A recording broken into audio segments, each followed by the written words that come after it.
So all in all, the pipe came out really well. Very, very clean. It's just pretty, man. I noticed, and this is what I really wanted to get at, because this is interesting to me. I noticed, after I went through all this work to clean it up, a few months down the road, it occurred to me that I was hardly ever smoking it, that I almost never picked up this pipe to smoke out of it. And it was actually like I was kind of gravitating away from it, if that makes sense, gravitating away. It was like I almost avoided it at all costs, and I was trying to figure out why. Like I was thinking about it one day, looking at my pipes, and I'm like, why do I never really smoke this one? Like, I put all this work into it. It did speak to me when I bought it. I like it a lot. I love looking at it. I mean, I would pick it up sometimes, I still do, and just look at it, you know, just kind of admire it and hold it and feel the weight in my hand and all this, but could never quite bring myself to smoke it. And I couldn't figure out why. I thought, when I noticed this, I thought, that's kind of strange. So I decided to sit down with it and make myself smoke it. Just kind of sit with the pipe for a while, use it exclusively, see if I could figure out what the issue was. And it didn't take long for me to realize that I never picked it up because I could not, for the life of me, get it to smoke smooth, clean, easy. No matter what I did, it was like I could not get this thing to smoke well for me.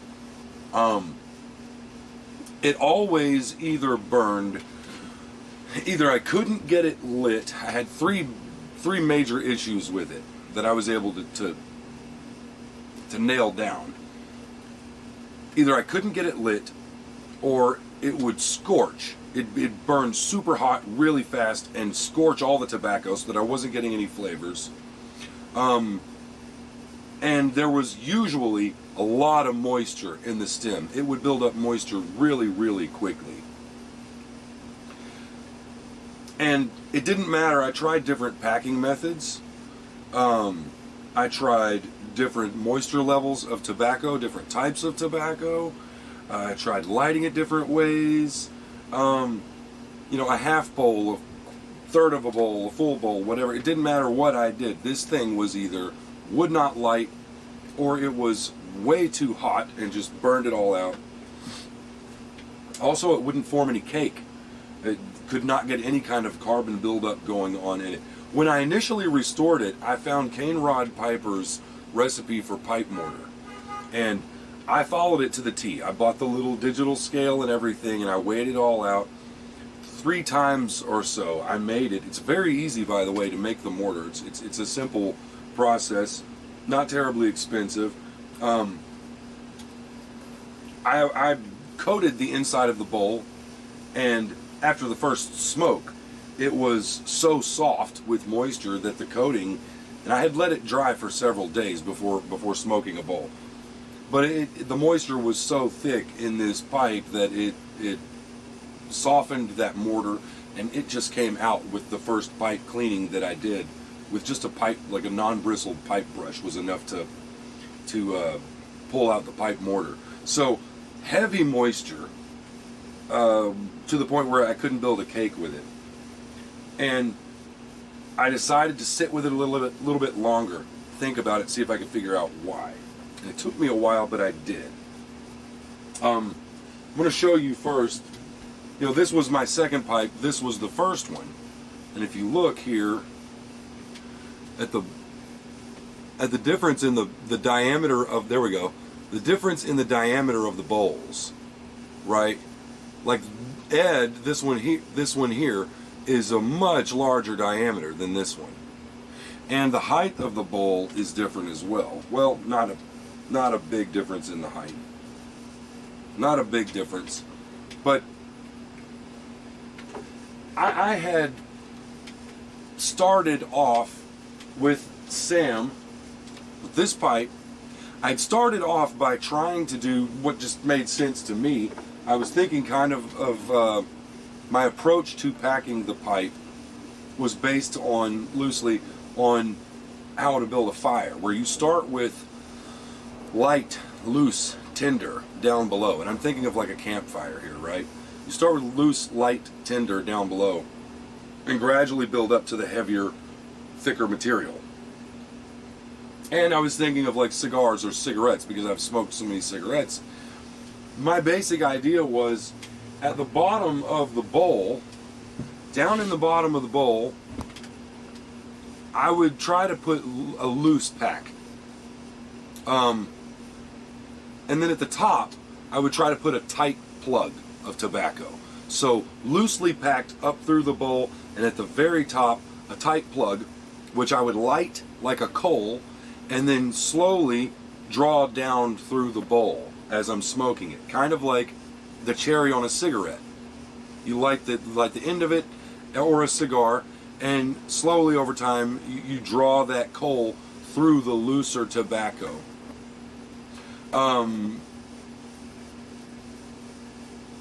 I'll call it the coal drawing method, right? That's how this pipe responded. This pipe responded very well to that packing method, and that's how I packed it for a long time. That was the way that I was packing this pipe. That's how so I started trying to do the same thing with Ed, and I realized this is my problem.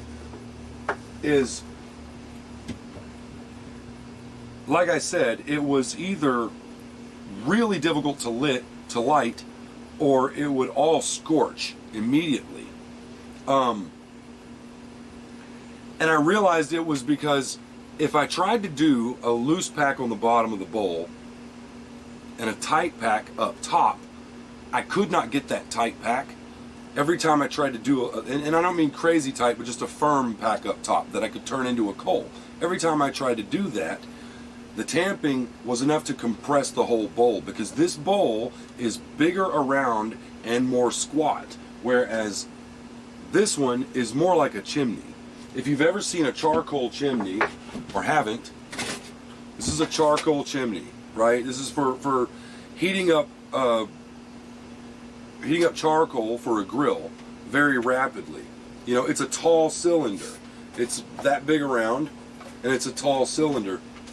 So, because it's a chimney, it facilitates the rising of heat, right? Makes things burn faster, hotter. And that's kind of how this pipe acts. It's a very small chamber, small diameter, and it's kind of tall. So, it works. You do loose pack on the bottom and light the coal. It's easier to suck the air down through there, and the chamber is tight enough this way. It's a small enough, tight enough chamber that you can put a tight pack up top. And because it's a tall cylinder, you can draw it down through there. This one, it occurred to me, is a lot more like a fire pit. It's broader and squat, so that you can't do a tight pack up top. If you try, as you're trying to get that tight pack, you're just compressing all the loose tobacco underneath it, so that it won't allow any air really to draw through, which is why I couldn't get it lit. And, well, you could get it lit if you really, really chuffed it really hard. If you really took a heavy draw on it, that's the only way that I could get it lit. And that meant lots of heat, lots of air, sucking in lots of air. That would build up a ton of moisture. And that's why my stem was filling up with moisture. This problem was only made worse if I would smoke more moist tobaccos. It was almost impossible to get them lit. All that did was fill the pipe with moisture and make it very hot. On the other hand, if I tried to get around that problem by just packing it loose all the way through the bowl, then I would scorch it. There was so much air with this wide chamber, there was so much air getting through that it was just scorching the tobacco and burning it all out completely, and it would get really hot in my hand, almost too hot to touch off the char light alone, so that you couldn't smoke it then. That problem was made worse when I smoked drier tobaccos. So I'm thinking about it, and I'm like, rattling around in my head and going, okay, what's the solution here? How do you pack this pipe to smoke it with that coal drawing method? And after about a week, it hit me. The answer is you don't. You're not supposed to use a coal drawing method to smoke this pipe. You're supposed to fill it kind of a firm pack, toast the top of it, and then just let it smolder down. You don't really smoke it. You don't really draw the air through much at all. You're not trying to get a tight pack up top. You treat it like you would a fire pit, where you light the fire and then you just let it burn, right? And with a fire pit, obviously, if you want to keep it going, you add more wood on top. You add more fuel. Of course, that's not what you do when you're smoking a pipe. The idea is the same. It's not meant to burn like a chimney, like a cigarette or something, where you're drawing that coal down through the bowl. It's meant to toast and smolder, which means you don't really inhale through, or not inhale, but you don't really draw through the pipe at all. You just kind of let it sit and let the smoldering do its thing and let the air waft up the stem into your mouth. So it's really best suited for drier tobaccos, and if you use a drier tobacco, because the chamber is so broad, you're getting air. It allows a little air to get mixed in there with it, so that you're getting, the tobacco can breathe. This is what I noticed, is it can breathe a little bit better when you let it just sit in a wide pot and kind of smolder. So it's better suited for tobaccos that are drier and have more flavors. They're more multifaceted. There's more going on, right? Like a Molto Dolce, for example, is really difficult to set it in this thing with a firm pack and get it to smolder. It's hard to get it to light at all. That one burns a lot better in this pipe. But this one, it finally occurred, is better for a dry tobacco that has lots of flavor. You're getting some breathing. It lets it breathe a little bit. So after sitting with this thing for a while, that's the conclusion I came to. That was the idea, was like, okay, it's meant for drier tobaccos to be smoldered without actually drawing, but with just stick it in your mouth like a thermometer and let the smoke waft while you're breathing.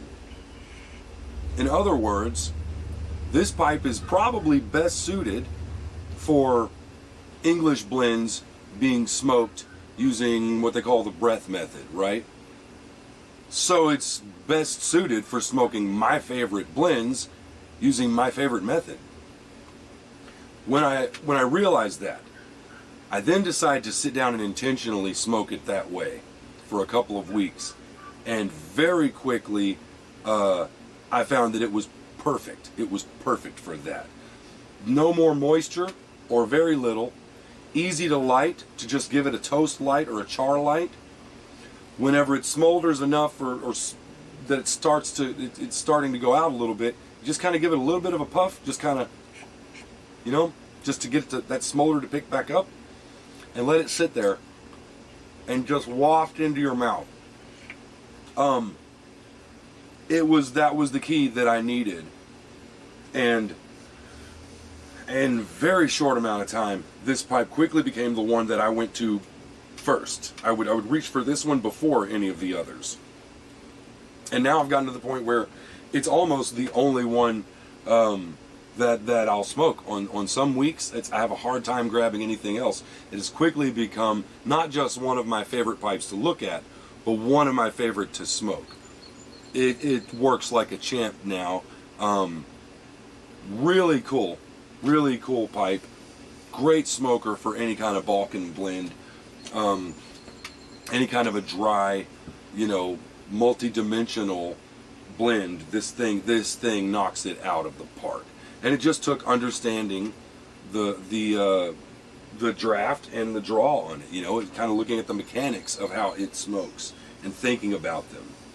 So it's interesting. It taught me something new. This is the first example of a pipe showing me how they can smoke differently.